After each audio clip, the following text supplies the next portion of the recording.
S&S publications publication రంగంలో రారాజు. SI constables group 2 online క్లాసుల్లో మహారాజు.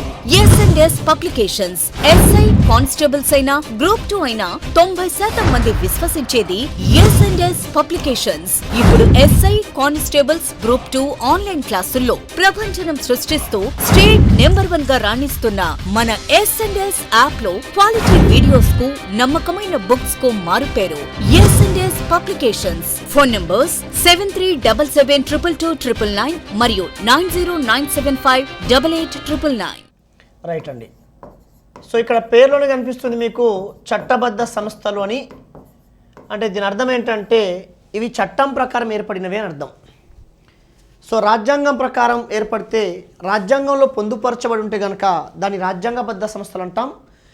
పార్లమెంటరీ చట్టం ప్రకారం ఏర్పడినటువంటివి అయితే వాటిని చట్టబద్ధ సంస్థలు అని చెప్పి అంటాం మనం.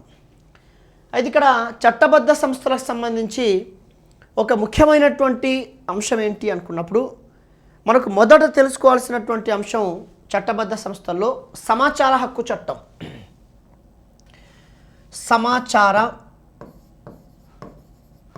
హక్కు చట్టం, దీన్నే రైట్ టు ఇన్ఫర్మేషన్ యాక్ట్ అంటాం మనం. సమాచార హక్కు చట్టం చాలా ముఖ్యమైనది. ఇది కాంపిటేటివ్తో పాటు సాధారణ వ్యక్తులు కూడా తెలుసుకోవాల్సినటువంటి అంశం ఇది. ఎందుకంటే ఇవాళ ప్రభుత్వాలు చేసే సమాచారాన్ని తెలుసుకోవాలనుకోవడంలో తప్పులేదు, తెలుసుకోవాల్సిందే, ప్రశ్నించాల్సిందే. కనుక ఈ అంశం అనేటువంటిది కేవలం ఒక కాంపిటేటివ్ ఆస్పిరెంట్ మాత్రమే కాకుండా సాధారణ పౌరులు కూడా తెలుసుకోవాల్సినటువంటి ఈ అంశం.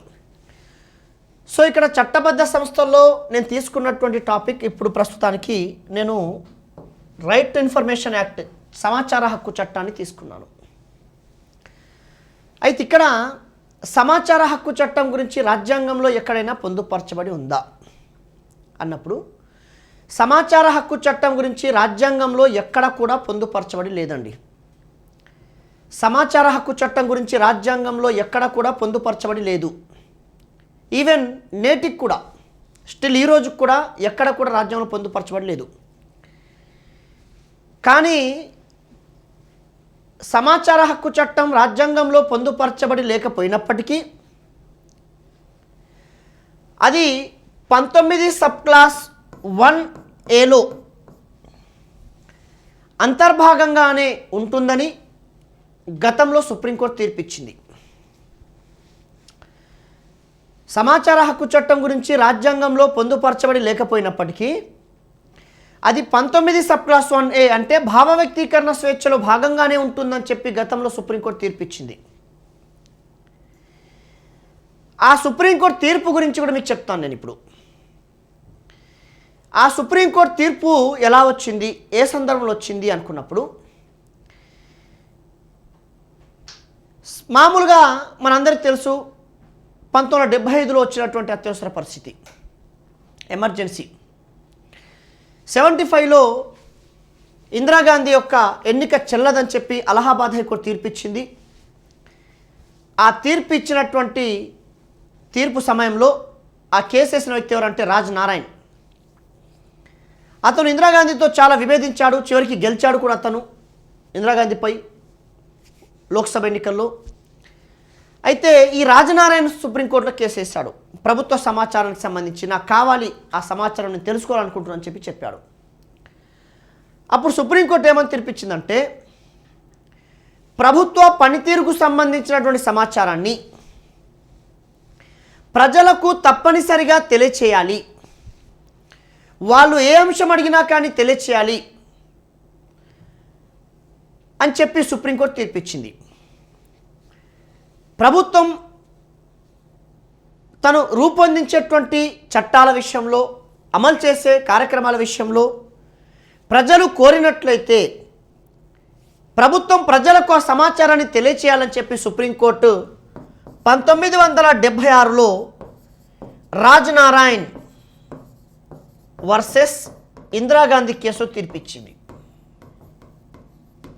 మీకు ఇందాక చెప్పాను, రాజ్ నారాయణ్ అంటే ఇందిరాగాంధీ పైన, ఆయన ఎన్నిక పైన ఆవిడ అలహాబాద్ హైకోర్టులో కేసు వేసిన వ్యక్తి, ఆవిడ చేతిలో ఓడిపోయిన వ్యక్తి, తర్వాత గెలిచాడు తను. కనుక ఇవాళ 76లో తీర్పిచ్చింది. ప్రభుత్వాలు తమ పనితీరుకు సంబంధించిన సమాచారాన్ని ప్రజలకు ఖచ్చితంగా తెలియచేయాలి, అది వారి ప్రాథమిక హక్కులో భాగం, అది వారి ప్రాథమిక హక్కు అని చెప్పి సుప్రీంకోర్టు 1976లో మనకు రాజనాయవాసి ఇందిరాగాంధీ కేసు తీర్పిచ్చింది.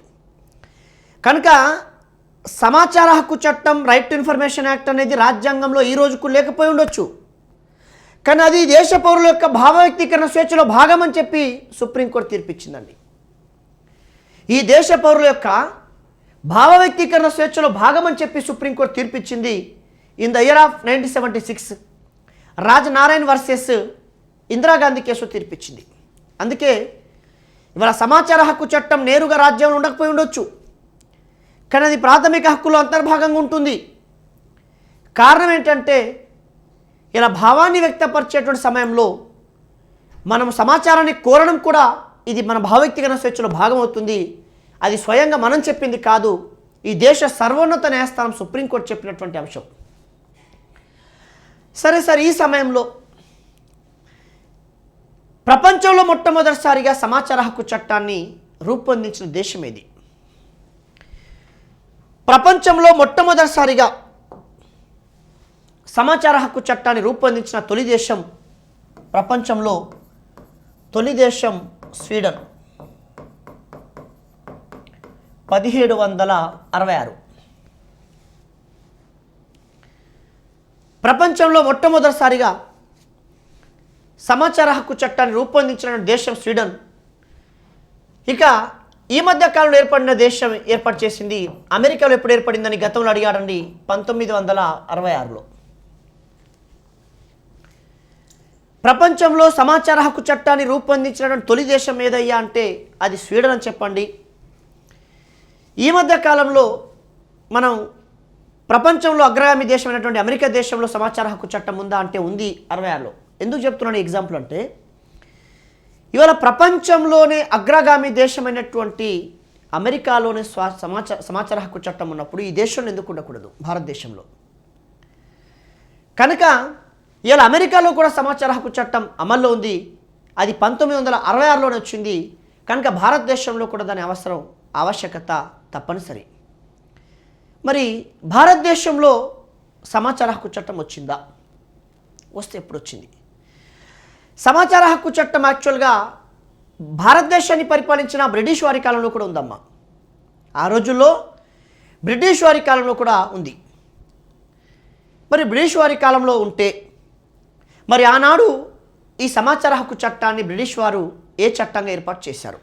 నిజంగా సమాచార హక్కు చట్టమే అన్నారా? లేదండి. మరి వాళ్ళు ఏ చట్టం ఏర్పాటు చేశారు? బ్రిటిష్ వారి కాలంలో,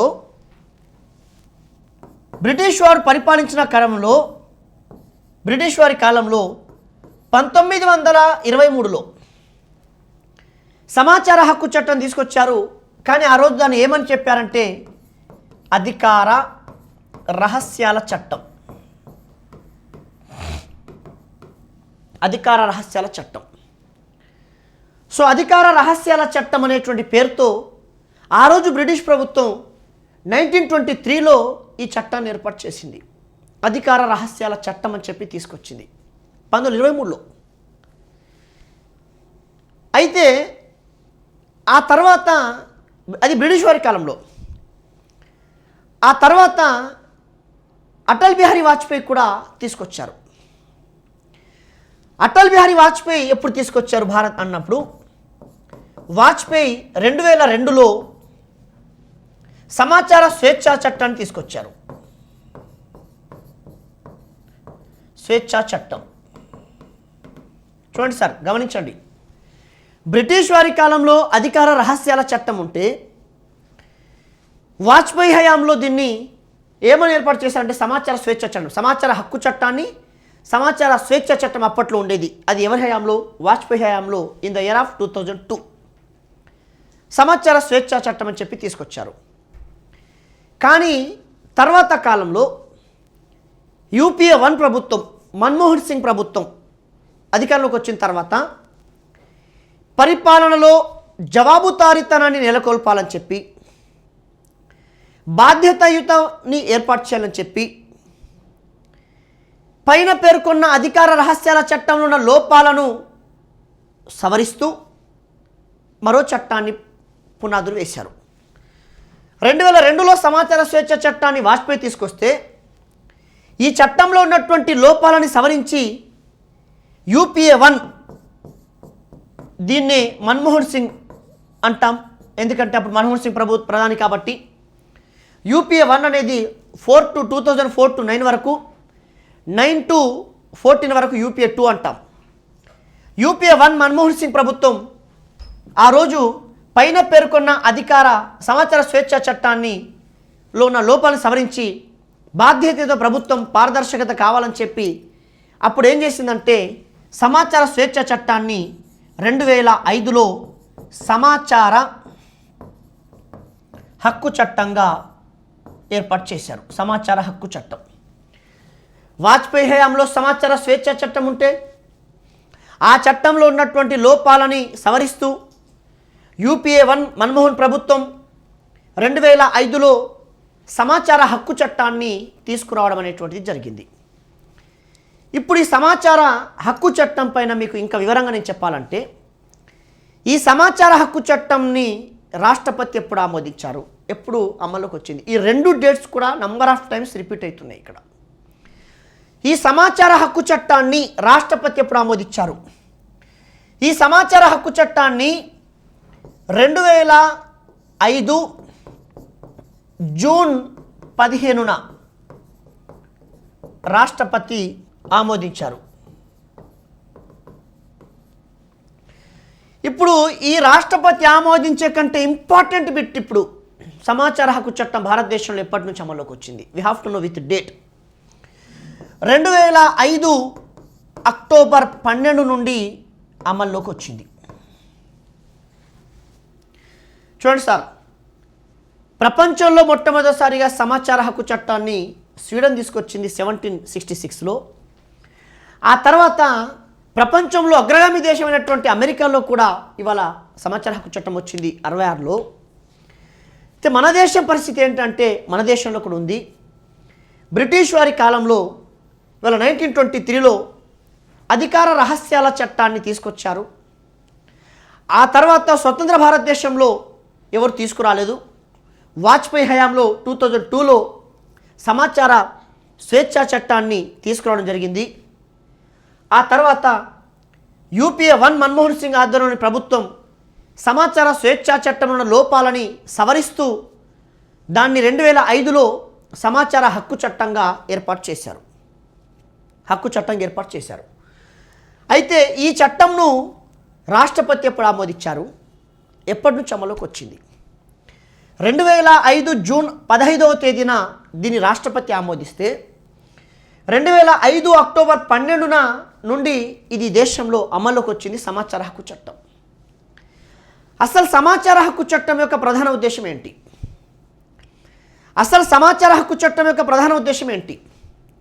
సింపుల్గా చెప్పేయండి, సమాచార హక్కు చట్టం యొక్క ప్రధాన ఉద్దేశం పరిపాలనలో పారదర్శకత తీసుకురావడం.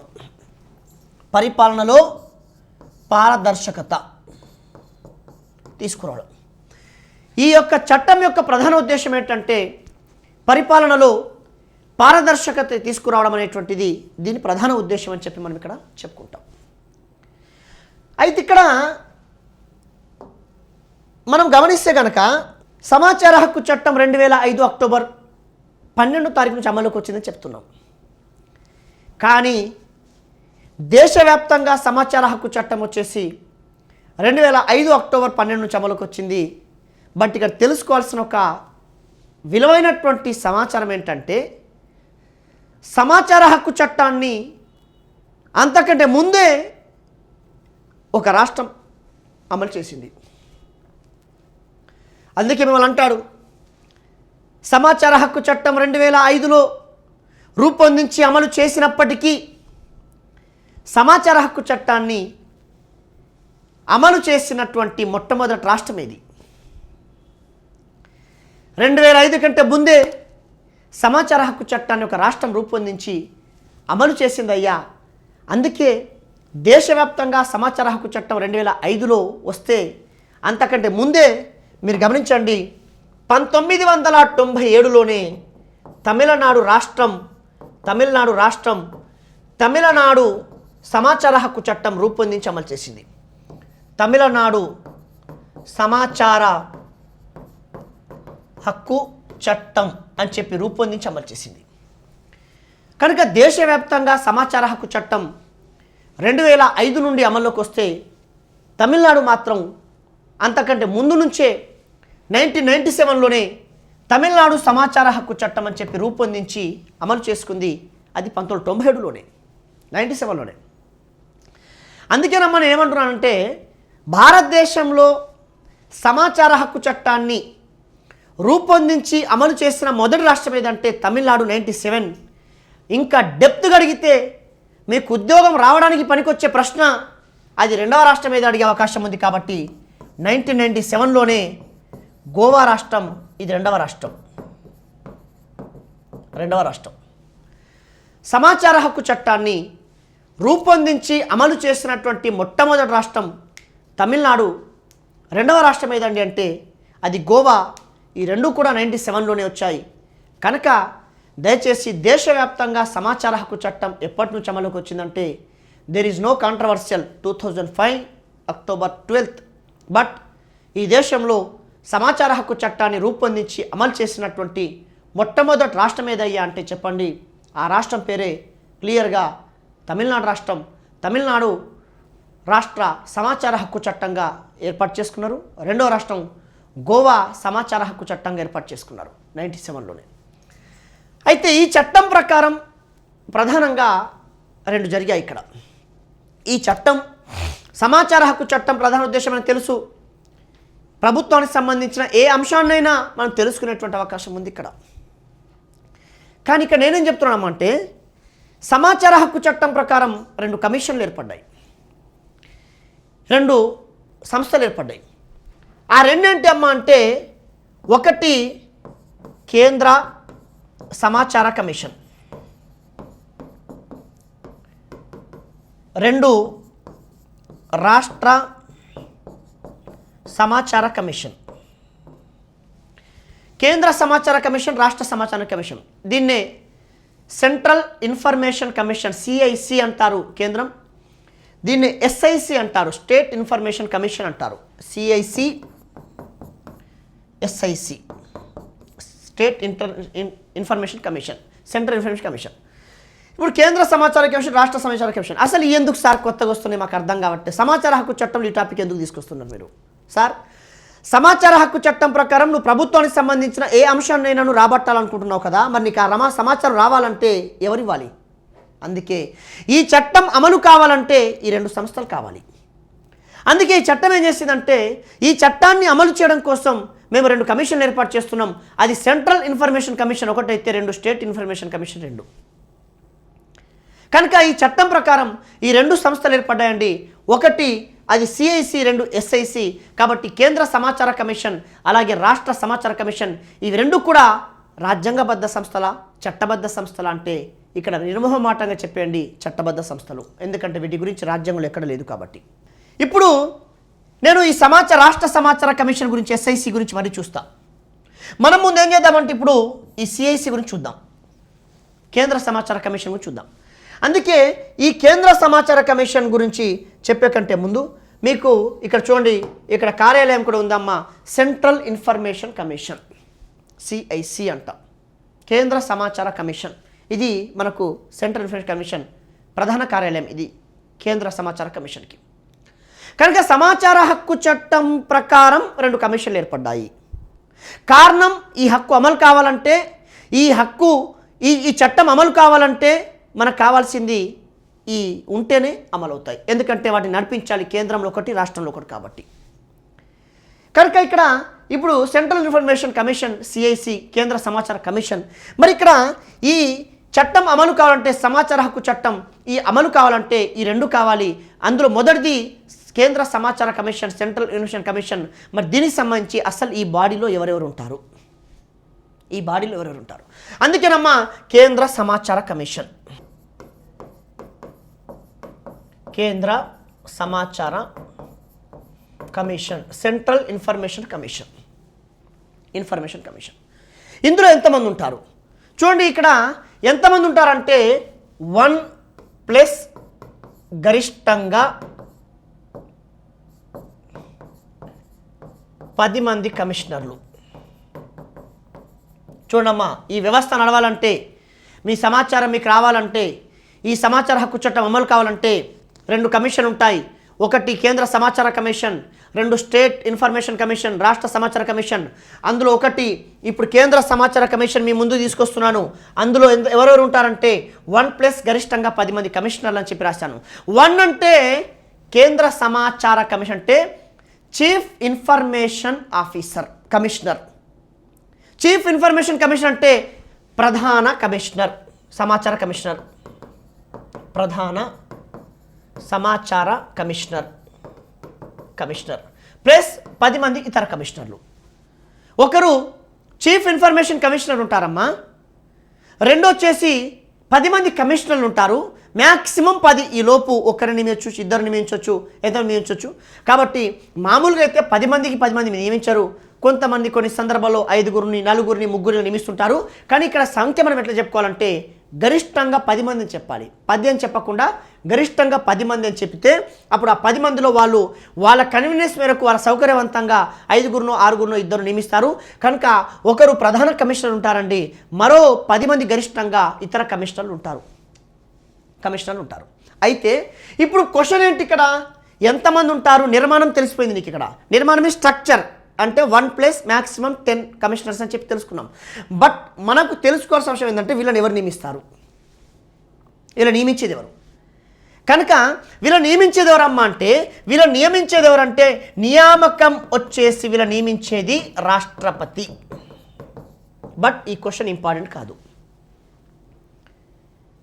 కేంద్ర సమాచార కమిషన్ యొక్క ప్రధాన కమిషనర్ మరియు 10 మంది గరిష్ట కమిషనర్లు నియమించేది ఎవరంటే రాష్ట్రపతి. బట్ ఇంతకంటే వాల్యుబుల్ ఇన్ఫర్మేషన్ ఇంకోటి ఉంది. కానీ నియమించేది రాష్ట్రపతి. కానీ ఇక్కడ ఒక ఆశ్చర్యం ఏంటంటే ఈ నియమించే సమయంలో రాష్ట్రపతికి నచ్చిన వ్యక్తులను నియమిస్తానంటే కుదరదండి. నియమించేది రాష్ట్రపతి, కానీ తనకు నచ్చిన వ్యక్తులు XYZ నియమిస్తానికి కుదరదు. ఎందుకంటే అమ్మా ఈ ఒకరు ప్రధాన సమాచార కమిషన్ అయినా ఇతర 10 మంది కమిషన్ అయినా వీళ్ళు నియమించాలంటే రాష్ట్రపతి, నియమించమని చెప్పడానికి ఇంకో కమిటీ ఉంటుంది. దాన్ని అంటారు స్క్రీనింగ్ కమిటీ. ఇతను నియమించే వరకే ఇతర బాధ్యత. ఇతను నియమిస్తాడు. ఎవరు చెప్పిన వ్యక్తులు, ఆ కమిటీ చెప్పిన వ్యక్తి పేర్లను ఇతను నియమించాలి. ఇతనికి ఉన్న అధికారం శూన్యం. రాష్ట్రపతికి ఉన్న అధికారం శూన్యం. తను నియమించేది వాస్తవమే, కానీ ఎవరు సూచించినటువంటి పేర్లను నియమించాలి. అందుకేనమ్మా ఈ యొక్క 1 ప్లస్ 10 మంది గరిష్టంగా 10 మంది కమిషనర్లను నియమించేది మాత్రం రాష్ట్రపతి. కానీ వీళ్ళను నియమించాలంటే రాష్ట్రపతి ఇక్కడ ఒక స్క్రీనింగ్ కమిటీ ఉంటుంది. మరి ఈ స్క్రీనింగ్ కమిటీలో ఎంతమంది ఉంటారని అడిగే అవకాశం లేకపోలేదు. ఎంతమందితో కూడిన స్క్రీనింగ్ కమిటీ సిఫారసు మేరకు రాష్ట్రపతి నియమించాలంటాడు. ఏం చెప్తారు అప్పుడు? ఎంతమందితో కూడిన స్క్రీనింగ్ కమిటీ సిఫారసు మేరకు రాష్ట్రపతి నియమించాలి. చూడమ్మా ఇక్కడ నియమించేది మాత్రం రాష్ట్రపతి అని చెప్పండి. కానీ ఎంతమందితో కూడినటువంటి స్క్రీనింగ్ కమిటీ సిఫారసు మేరకు అంటే చెప్పండి. నిర్మోహమాటంగా 3గురితో కూడిన స్క్రీనింగ్ కమిటీ. ఈ 3గురితో కూడినటువంటి స్క్రీనింగ్ కమిటీ యొక్క సిఫారసు చేసిన పేర్లను రాష్ట్రపతి నియమిస్తారు. మీకు ఇంకా డెప్త్ నాలెడ్జ్ కావాలా? రేపు అడుగుతాడు. ప్రధాన సమాచార కమిషనర్ మరియు 10 మంది కమిషనర్ను రాష్ట్రపతి నియమిస్తే సూచించేటువంటి స్క్రీనింగ్ కమిటీలో ఉండే 3గురిని సరైన వ్యక్తులను గుర్తించండి, సరికాని వాళ్ళని గుర్తించండి. స్క్రీనింగ్ కమిటీలో ఉండే ఆ 3గురిని సరైన వాళ్ళని గుర్తించండి, సరికాని వాళ్ళని గుర్తించండి. ఎవరు అంటున్నాడు? ఆ 3గురు ఎవరెవరు అంటున్నాడు. ఎంతమంది అంటే 3గురు అంటారు. అక్కడ నుంచి నువ్వు ఎస్కేప్ అయిపోతావు. కానీ ఆ 3గురు ఎవరెవరయ్యా అంటే ఏం చెప్తావు. అందుకేనమ్మా ఈ 3గురిట్లో ఒకరు ప్రధాని, ఇతను ఈ కమిటీకి అధ్యక్షుడు. 2 లోక్సభ ప్రతిపక్ష నాయకుడు. 3 క్యాబినెట్ మంత్రి.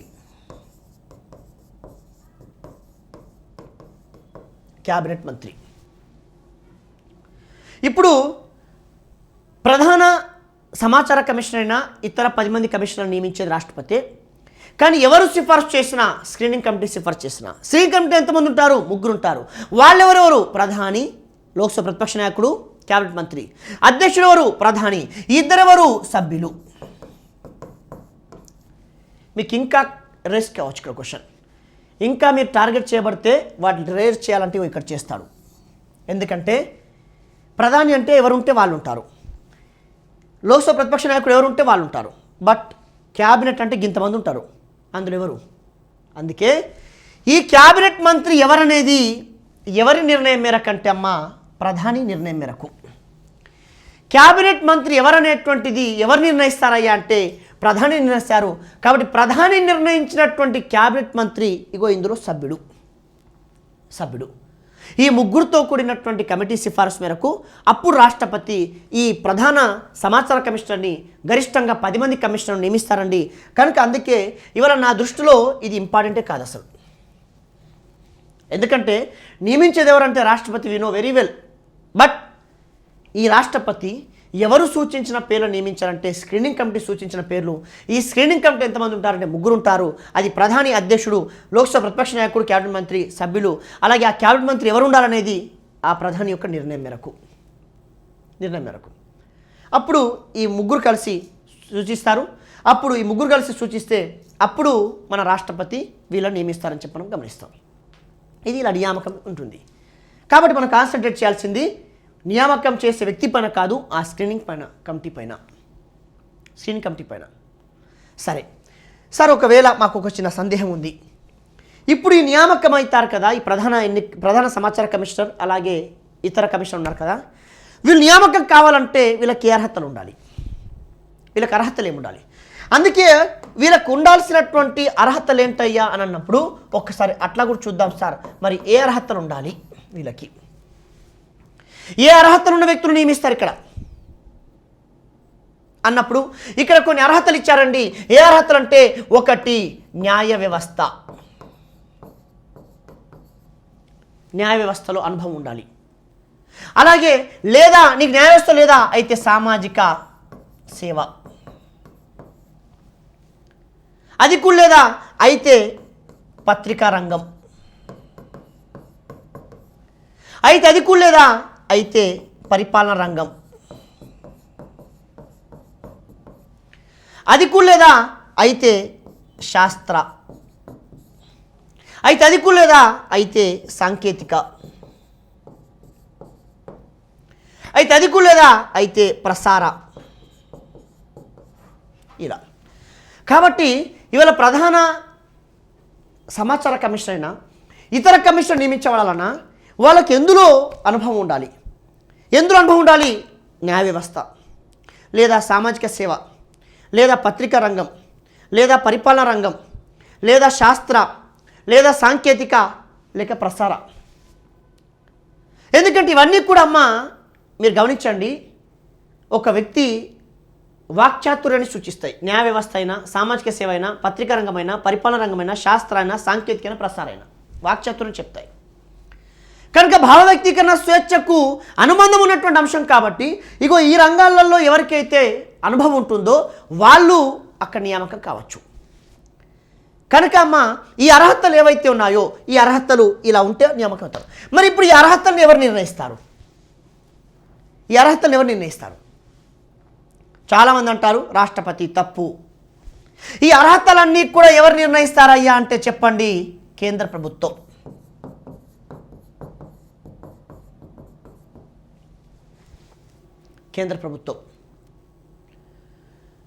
కనుక అమ్మ ఇగో ఇందులో అర్హతలు ఉండాలి.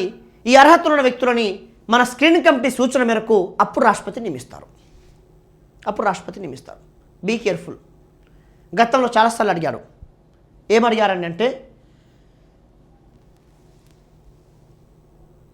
ప్రధాన సమాచార కమిషన్లో ప్రధాన కమిషనర్గా కావచ్చు, ఇతర కమిషనర్ కావచ్చు, ఎమ్మెల్యేకు లోక్సభ సభ్యుని, రాజ్యసభ సభ్యుని నియమించవచ్చును. బి నియమించరాదు. చెప్పండి. పైన స్టేట్మెంట్ క్రింద పేర్కొన్న వాటిలో సరైన దాన్ని గుర్తించండి, సరికాని దాన్ని గుర్తించండి అనుకుందాం. చెప్పండి. ప్రధాన సమాచార కమిషన్లో, సెంట్రల్ ఇన్ఫర్మేషన్ కమిషన్లో ఎమ్మెల్యే ఎంపీలు నియామకం కావచ్చా? ఎంపీలు పెట్టవచ్చు. అందుకే బీ కేర్ఫుల్. మీరు వీలైతే మీరు గమనిక పెట్టుకుంటారా, ఎలా పెట్టుకుంటారో, కానీ ఇక్కడ చాలా ముఖ్యమైనటువంటి అంశం ఏంటంటే ఈ కమిషన్లో ఎమ్మెల్యే కావచ్చు, ఎంపీలు కావచ్చు, నియామకానికి అనర్హులు. They are not eligible for appointments. MLA ఎంపీలు మీన్ ఇక్కడ రెండు ఉంటాయి, లోక్సభ రాజ్యసభ. కాబట్టి ఎమ్మెల్యే ఎంపీలను ఈ యొక్క సెంట్రల్ ఇన్ఫర్మేషన్ కమిషన్లో నియమించడానికి వీలు లేదనే విషయాన్ని గమనించాలి. కనుక ఫ్రెండ్స్, ఇది మన దీనికి సంబంధించినటువంటి సమాచారం. అయితే సరే సార్, అర్హతలు ఏముండాలంటే న్యాయ వ్యవస్థ, సామాజిక సేవ, పత్రికా రంగం, పరిపాలన రంగం, శాస్త్ర సాంకేతిక ప్రసార సాధనాల్లో అని చెప్పారు.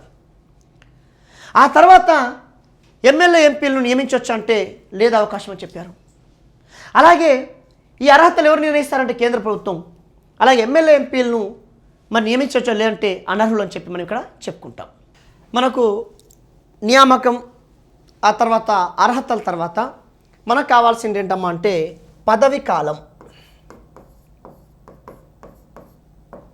రాజీనామా, తొలగింపు. ఈ మూడు అంశాలు, పదవి కాలం, రాజీనామా, తొలగింపు. అంటే ఈ కేంద్ర సమాచార కమిషన్లో ఉన్నటువంటి ప్రధాన సమాచార కమిషనర్ అయితేనేమి, ఇతర కమిషనర్లు అయితేనేమి, వీళ్ళ పదవి కాలం ఎవరు నిర్ణయిస్తారు? కాబట్టి వీరందరి పదవి కాలం ఎవరు నిర్ణయిస్తారండి అంటే కేంద్ర ప్రభుత్వం నిర్ణయిస్తుంది.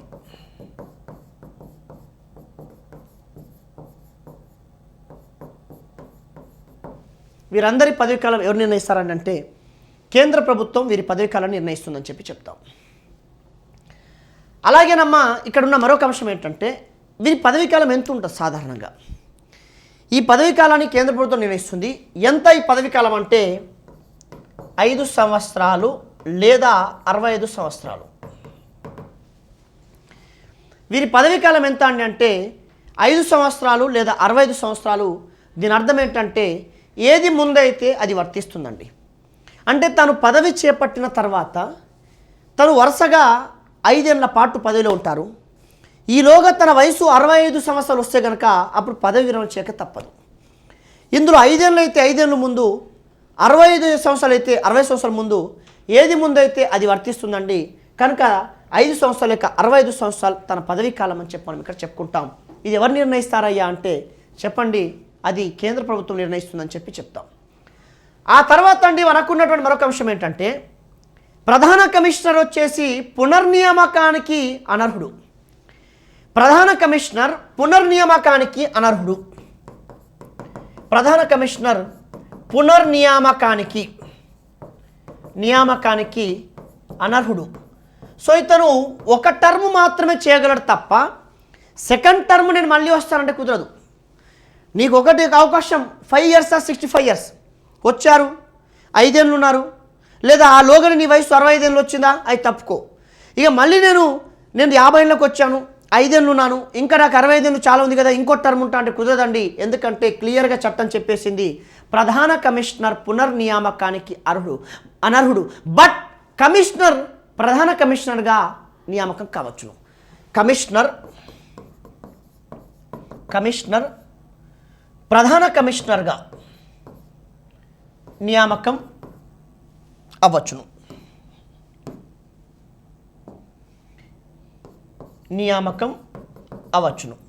అంటే ఇక్కడ ప్రధాన కమిషనర్గా పనిచేసిన వ్యక్తి మళ్ళీ నేను ప్రధాన కమిషనర్గా అవుతానంటే కుదరదు. కానీ కమిషనర్ వచ్చేసి తన వయసు 40 ఏళ్ళకి 50 ఏళ్ళకి అయ్యాడు, 5 ఏళ్ళు అయిపోయింది, అయిన 65 ఏళ్ళు ఇంకా చాలా కాలం ఉంది. ఇతను కావాలనుకుంటే అవకాశం ఉంటే కనుక స్క్రీనింగ్ కమిటీ గుర్తిస్తే అతను ప్రధాన కమిషనర్ మళ్ళీ కావచ్చు. అంతే తప్ప ప్రధాన కమిషనర్ మాత్రం పునర్నియామకానికి అర్హుడు అంటే కాదండి. కనుక ఇవాళ కమిషనర్ మాత్రం ఇవాళ ప్రధాన కమిషనర్ కావచ్చు, కానీ ప్రధాన కమిషనర్ పునర్నియామకానికి మాత్రం అనర్హుడు అని చెప్పని ఇక్కడ చెప్పుకుంటాం. ఆ తర్వాత అండి పదవీ కాలం వచ్చేసి కేంద్ర ప్రభుత్వం నిర్ణయిస్తుంది. 5 సంవత్సరాలు 60 సంవత్సరాలు ఏది ముందైతే అది వర్తిస్తుంది. ఆ తర్వాత ఎవరు అర్హులు ఎవరు అనర్హులు కాదు అని చెప్పుకున్నాం. దాని తర్వాత ఒకవేళ వీళ్ళు రాజీనామా చేయాలనుకుంటే ఆ రాజీనామా ఎవరు సమర్పించాలి? కనుక వాళ్ళు ఒకవేళ రాజీనామా చేయాలనుకుంటే వీళ్ళు తమ రాజీనామాలను నేరుగా ఎవరికి సమర్పించాలమ్మా అంటే రాష్ట్రపతికి సమర్పించాలి. తాము కనుక రాజీనామా చేయాలనుకుంటే ఆ రాజీనామాను నేరుగా ఎవరికి సమర్పించాలనుకున్నప్పుడు అక్కడ రాష్ట్రపతికి సమర్పించాల్సి ఉంటుంది అని చెప్పని ఇక్కడ చెప్పుకుంటాం. సరే సార్, మరి ఇలా తొలగించవచ్చా? తొలగించడానికి అవకాశం ఉందా? ఒకవేళ తొలగించాలనుకుంటే ఏ కారణాల వల్ల? అసమర్థత,